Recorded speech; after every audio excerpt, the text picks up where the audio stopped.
샬롬, 평안하십니까? 자, 오늘은 에스더 두 번째 시간으로 3장과 4장 말씀을 살펴보도록 하겠습니다. 에스더 3장 1절 말씀입니다. 그 후에 아하수에로 왕이 아각 사람 함무다다의 아들 하만의 지위를 높이 올려 함께 있는 모든 대신 위에 두니. 자, 여기에 그 하만이라는 사람이 등장하게 되는데요. 유대인들은 하마다 불임절이 되면 회당에 모여서 에스더를 읽으면서 이 하만이란 이름이 나오면은 일제히 발을 굴리면서 그의 이름이 지어질지어다, 그의 이름이 지어질지어다를 반복을 합니다. 왜 그러냐면요, 에스더서 3장 6절에 보시면은 하만이 모르드게만 죽이는 것이 부족하다고 생각하고 아하수에로의 온 나라에 있는 유다인 곧 모르드게의 민족을 다 멸하고자 하더라 했습니다. 하만이 뭘 하라고 했어요? 유대 민족 전체를 말살하려고 한 거죠. 후에 히틀러가 같은 목적을 가지고 유대인 600만 명을 학살했는데요. 그것처럼 유대인 종족 자체를 없애려고 한 것입니다. 이게 참 악한 일인데요. 그런데 이 일의 씨앗은 오래전에 이스라엘이 하나님의 말씀을 불순종한 데서부터 비롯된 겁니다. 1절에 보시면요, 하만이 아각 사람이라고 했는데 아각이 혹시 누군지 기억나는 분 계세요? 사무엘상 15장 8절 말씀 보시면요, 아말렉 사람의 왕 아각을 사로잡고 칼날로 그의 모든 백성을 진멸하였으되, 이런 말씀이 있습니다. 사울이 사로잡아온 아말렉 왕의 이름이 아각이죠. 그러니까 이스라엘이 아말렉과 전쟁을 하게 됐을 때 하나님께서는 남녀는 물론이고 어린아이와 짐승들까지도 다 죽이라고 명령하셨습니다. 왜 이런 잔인한 명령을 하신 거예요? 이들은 근본이 악한 자들이기 때문에 그렇게 말씀하신 거예요. 전 목회를 시작하고 오랫동안 인간이 다 연약해서 죄를 짓지 근본이 악한 죄는 없다고 생각을 했어요. 제가 그렇게 생각을 하게 된 가장 큰 이유는 하나님께서 저 같은 사람도 구원하셨기에 이 세상에 바꾸지 못할 사람은 없다는 생각이 제가 바닥에 깔려 있었던 거예요. 그런데 성경은요, 악인이 있다고 합니까? 없다고 합니까? 있다고 하십니다. 그래서 예수님이 가르쳐 주신 주기도문에서 악인으로부터 구해달라는 기도를 하게 하셨는데요. 한글 번역에서는 이 내용이 다만 악에서 구원하시옵소서라고 이게 번역을 하는 바람에 악인을 말하는지 악한 일을 말하는지가 구분이 잘 안 돼 있는데, 원어에서는 그 악한 자로부터 구하옵소서라고 이렇게 되어 있습니다. 그러니까 악한 자는요, 예수님께서 이런 기도를 하라고 할 만큼 경계하고 피해야 되는 대상입니다. 그래서 하나님은 아말렉이 바로 그런 악인이었기 때문에 이스라엘의 미래를 생각해서 완전히 진멸하라고 명령을 하셨는데요. 사울은 가치 없고 하자는 것들만 진멸하고 좋은 것들은 남겼던 거예요. 그 결과 이후에 이스라엘이 내내 아말렉으로부터 괴로움을 당했고요. 결국에는 그 아각 왕의 후손인 하만으로 인해서 이스라엘 민족 전체가 멸망당할 위기까지 맞게 된 것입니다. 자, 이 하만에 대해서 우리가 조금 더 살펴보도록 하겠습니다. 1절에 보시면 아하수에로 왕은 아각 사람 함무다다의 아들 하만을 등용하여 큰 벼슬을 주고 다른 대신들보다 더 높은 자리에 앉혔다. 아마 말씀으로 봐서 총리가 된 것 같습니다. 근데 사람이 이런 출세를 해서 권력을 우리가 가지게 되면은 아니면 돈이 주어졌던데지 이랬을 때 그 사람이 그때 비로소 어디에 속한 사람인지 잘 구분되게 되는데요. 하만이 권세가 생기자 그가 한 일이 뭐냐면요, 3장 5절 말씀입니다. 하만이 모르드게가 무릎을 꿇지도 아니하고 절하지도 아니함을 보고 매우 노하더니 이랬어요. 모르드게가 자기에게 절하지 않은 것으로 인해서 아주 화를 내고는요, 6절에 그들이 모르드게의 민족을 하만에게 알림으로 하만이 모르드게만 죽이는 것이 부족하다고 생각하고 아하수에로의 온 나라에 있는 유다인 곧 모르드게의 민족을 다 멸하고자 하더라 이래가지고요. 지금 모르드게에게 화가 난 걸 가지고요, 모르드게만이 아니라 유대 민족 전체를 멸족하기로 작정을 하는 거예요. 그러니까 말하자면 권력 남용이죠. 권력을 남용해도 심하게 한 것입니다. 사람이 하나님께 속하면요, 돈 생기고 힘 생겼을 때 그것을 겸손히 하나님 섬기고 이웃을 돕습니다. 반면에 마귀에게 속한 사람이 힘이 생기면은 그것으로 자기를 높이고 다른 사람을 짓밟는데 그 힘을 쓰게 되는데요. 하만은 힘이 주어지자 그 힘을 선한 일에 쓰는 것이 아니라 자기 감정을 주체 못하고 악한 일에 이렇게 사용을 하고 있는 거예요. 자, 3장 7절 말씀입니다. 아하수에로 왕 제12년 첫째 달 곧 니산월에 무리가 하만 앞에서 날과 달에 대하여 부르 곧 제비를 뽑아 12째 달 곧 아다로를 얻은지라. 자, 이 하만이 지금 유대인을 학살하기 위한 날을 정하는데 부르, 제비를 뽑아서 정했다는 거죠. 그래서 히브리어 부르는 제비뽑기 또는 운명이란 이름인데요.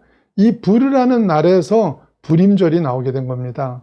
1월에 제비를 뽑아가지고 12월에 날을 정할 정도로 날짜를 넉넉하게 둔 거는요.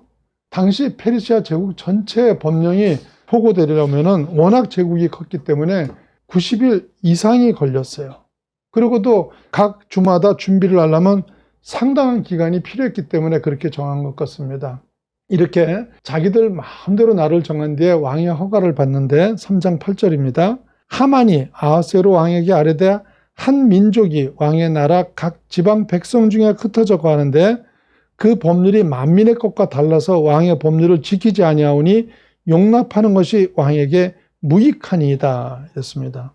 어떤 민족이 왕의 법률을 지키지 않고 있다는 거죠. 자기들만의 법으로 살고 있다는 거예요. 근데 그런 게 아니죠.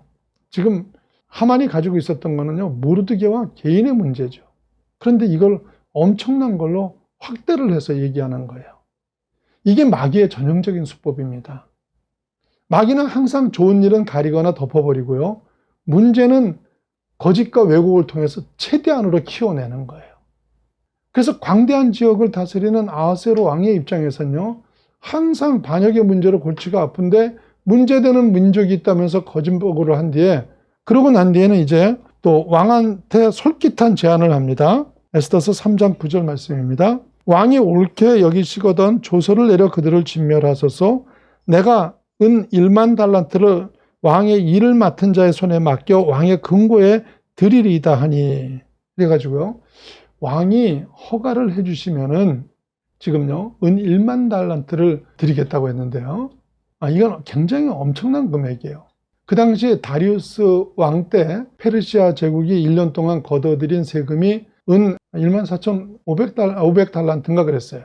그러니까 그런 기록이 있습니다. 그걸로 봐가지고 페르시아 제국 1년치 세금의 60% 정도 되는 어마어마한 금액이에요. 이런 금액은 하만이 아무리 부자라도 개인이 감당할 수 있는 금액은 아니죠. 그래서 이들은요, 유대인을 몰살하면서 그 재산을 약탈할 생각으로 이런 약속을 했던 것 같습니다. 근데 이 말을 들은 왕이요, 3장 10절과 11절 말씀이에요. 왕이 반지를 손에서 빼어 유대인의 대적국 아각 사람 함므다다의 아들 하만에게 주며 이르되 그 은을 내게 주고 그 백성도 그리하노니 너희 소견에 좋을 대로 행하라 하더라. 그러면서 왕이 반지를 빼서 하만에게 줬다 그러는데, 이게 뭐 우리말로는 억세를 주면서 네 맘대로 하라는 거죠. 이렇게 사탄의 계교가 통하고 나니까 에스더서 3장 15절 말씀입니다. 역절이 왕의 명령을 받들어 급히 나가매 그 조서가 도산 수성에도 반포되니 왕은 하만과 함께 앉아 마시되 수산성은 어지럽더라 이랬어요. 그러고 나니까 세상이 혼란스러워집니다. 이게 그렇습니다. 하나님의 역사는 언제나 화평하고 평강을 이루지만요, 사단의 역사는 항상 싸우고 혼란을 주는 거예요. 그래, 이런 혼란스러운 가운데 이스라엘을 구하기 위한 하나님의 섭리가 시작되게 되는데요. 하나님이 일하시는 방법은 대부분 초자연적 역사가 아니라 사람을 통해서 일한다고 했죠. 그래서 물론 초자연적인 역사로도 일하실 때가 있지만 그거보다 훨씬 많은 경우가 하나님은 사람을 통해서 일을 하십니다. 그래서 그 첫째로 모르드게를 사용하시는데요. 이런 위기 때에 하나님이 쓰시는 사람의 특징들이 있죠. 첫 번째는 위기의식이 있는 사람을 쓰십니다. 에스더서 4장 1절에 보시면요, 모르드게가 이 모든 일을 알고 자기의 옷을 찢고 굵은 베옷을 입고 죄를 뒤집어쓰고 성중에 나가서 대성통곡하며. 그래서 모르드게는요, 지금 이 이스라엘이 맞이하게 된 현실이 얼마나 심각한지를 인식을 하는 거예요. 그리고는 베옷을 입고 죄를 뒤집어 썼다 그랬는데 베옷은 슬픔을 상징하는 거고요. 죄는 죽음을 상징하는 겁니다. 그래서 대성통곡을 하는데요. 이렇게요. 위기 때 위기를 인식하고 통곡한다는 것은 너무나 중요한 일인데요. 그런데 이 시대 신자들은 사실은 심각한 위기 속에 있으면서도 지금 위기의식이 없습니다. 누구나 문제라는 말은 하고 있죠. 근데 기도하지 않고 통곡하지 않습니다. 하나님은 이런 사람들을 향하여 심하게 책망을 하셨죠. 그래서 누가복음 12장 56절 말씀 보시면요. 외식하는 자여 너희가 천지의 기상은 분간할 줄 알면서 어찌 이 시대는 분간하지 못하느냐 이렇게 말씀하십니다. 여러분 지금은요. 국가나 교회나 가정이나 총체적으로 심각한 위기 상황입니다. 이런 상황을 인식하고 자기 가슴을 찢는 그런 사람들이 있을 때 하나님은 그 사람을 통해서 하나님의 역사를 시작하는 것을 믿으시기 바랍니다. 두 번째요. 하나님 쓰시는 사람은 하나님의 도우심을 구하는 사람입니다. 어려움에 처했을 때 어렵구나 큰일 났구나 라며 상황 인식하는 걸로 끝나버리면요. 그러면 아무것도 안 되는 거예요. 상황이 인식이 되고 나면 그 다음에 뭘 해야 돼요? 당연히 기도해야죠. 그래서 에스더서 4장 3절 말씀입니다. 왕의 명령과 조서가 각 지방에 이름에 유다인이 크게 애통하여 금식하며 울며 부르짖고 굵은 베옷을 입고 제 누운 자가 무수하더라 이랬습니다. 위기를 인식한 이스라엘은 금식하면서 하나님께 매달리는데요. 기도의 가장 간절한 상태가 바로 금식 기도입니다. 금식 기도에는 하나님의 특별하신 약속이 있죠. 이사야서 58장 6절 말씀입니다. 내가 기뻐하는 금식은 흉악의 결박을 풀어주며 멍에의 줄을 끌어주며 압제당하는 자를 자유하게 하며 모든 멍에를 꺾는 것이 아니겠느냐. 그래서 하나님이 기뻐하시는 금식을 하게 되면은 우리를 고통스럽게 짓누르는 결박이 풀리게 된다 그랬어요. 우리를 끌고 가는 환경의 결박으로부터 자유하게 됩니다. 그래서 민족적 위기 때마다 금식 기도를 하면은 그 위기나 사회적인 위기들이 사라지고요. 개인의 어려움들이 풀리면서 승리한다는 것을 우리가 자주 봤습니다. 자, 그리고 세 번째요. 위기 때 하나님이 쓰시는 사람은 자신이 할 수 있는 일을 찾아서 최선을 다하는 사람입니다. 기도로 하나님의 도우심을 구한다는 말은요. 우리가 아무것도 안 하고 팔짱 끼고 가만히 있는 걸 의미하는 게 아닙니다. 진짜 신앙은 하나님을 믿기 때문에 도리어 하나님 앞에 최선을 다해야 됩니다. 모르드게는 하나님께 기도했습니다. 그러면서 동시에 이 시점에 내가 할 최선이 무엇인지를 알기 원했던 거예요. 그리고는 에스더를 통해서 민족의 위기를 벗어나야 되겠다고 생각하고 에스더의 종인 하닥을 통해서 에스더가 할 일을 알려줍니다. 에스더서 4장 8절입니다. 또 유다인을 진멸하라고 수상궁에 내린 조서 초본을 하닥에게 주어 에스더에게 보여 알게 하고 또 그에게 부탁하여 왕에게 나아가서 그 앞에서 자기 민족을 위하여 간절히 구하라 하니. 여러분 당연한 얘기지만요. 기도보다 인간적인 노력이 앞서서는 안 됩니다. 아무리 인간적인 최선을 다해도 그것이 기도보다 앞서게 되면요. 그건 사람의 장깨로 일하게 돼요. 기도의 사람 조지 밀러가 입버릇처럼 하던 고백이 결코 하나님보다 앞서지 마십시오. 기도보다 앞서지 마시고 성령보다 앞서지 마십시오. 이런 말을 했습니다. 그런데 기도한다는 것이 기도만 하고 아무것도 안 한다는 뜻은 아닙니다. 기도를 통해서 최선의 길을 찾아내셔야 되는 것입니다. 자, 그리고요. 이제 하나님이 두 번째로 쓴 사람은 에스더였는데요. 에스더가 쓰임을 받게 되는 이유는요. 그는 관계를 아주 소중히 여기는 사람이었습니다. 에스더는 왕비고 모르드게는 문직입니다. 원래는 그렇지 않았겠지만 이제 에스더가 왕비가 되고 나니까 그 신분이 하늘과 땅 차이가 된 거예요. 그런데 에스더는 자기를 길러준 모르드게의 은혜를 잃어버리지 않고 그의 말을 경청합니다. 하닥이 편지를 가지고 오자 에스더서 4장 10절과 11절 말씀입니다. 에스더가 하닥에게 이르되 너는 모르드게에게 전하기를 왕의 신하들과 왕의 각 지방 백성이 다 알거냐 남녀를 막론하고 부름을 받지 아니하고 안뜰에 들어가서 왕에게 나가면 오직 죽이는 법이요 왕이 그자에게 금규를 내밀어야 살 것이라. 이제 내가 부름을 입어 왕에게 나아가지 못한 지가 이미 30일이라 하라 하니라. 이래주고. 자, 이 말이 무슨 말이냐면요. 페르시아 왕들은 항상 암살의 위험이 있었습니다. 그렇기 때문에 왕이 부르지 않았는데 왕 앞에 나가면은 바로 죽임을 당했어요. 단지 금규, 그러니까 금으로 만든 왕의 지팽이를 내미는 자만이 살 수 있는데 왕이 에스더를 찾은 지가 30일이 넘은 것으로 봐서 에스더에 대한 사랑이 많이 식어 있는 상태이기 때문에 에스더가 자기가 왕 앞에 함부로 나가기가 쉽지 않다고 말을 합니다. 자, 이런 답을 전해들은 모르드게가 4장 13절입니다. 모르드게가 글을 시켜 에스더에게 회답하되 너는 왕궁에 있으니 모든 유다인 중에 홀로 목숨을 건지리라 생각하지 말라. 네가 왕궁에 있다 그래서 혼자 안전할 거라고 생각하지 말라는 거죠.